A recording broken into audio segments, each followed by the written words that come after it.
بسم اللہ الرحمن الرحیم۔ السلام علیکم ورحمۃ اللہ وبرکاتہ۔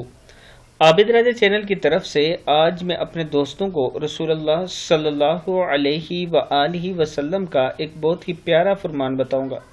اس سے پہلے میں اپنے تمام دوستوں سے گزارش کروں گا کہ اس ویڈیو کو آپ نے آگے ضرور شیئر کرنا ہے۔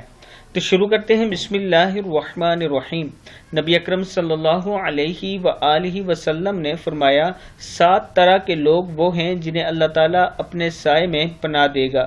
ان میں ایک وہ شخص بھی ہے جس نے تنہائی میں اللہ کو یاد کیا تو اس کی آنکھوں سے آنسو جاری ہو گئے۔ صحیح بخاری کی حدیث ہے۔ پھر سن لیں۔ نبی اکرم صلی اللہ علیہ وآلہ وسلم نے فرمایا، 7 طرح کے لوگ وہ ہیں جنہیں اللہ تعالیٰ اپنے سائے میں پناہ دے گا۔ ان میں سے ایک وہ شخص بھی ہے جس نے تنہائی میں اللہ کو یاد کیا تو اس کی آنکھوں سے آنسو جاری ہو گئے۔ صحیح بخاری کی حدیث ہے۔ میں اپنے دوستوں سے گزارش کروں گا کہ تنہائی میں اپنے رب کے سامنے رویا کریں اور رب سے توبہ استغفار کیا کریں۔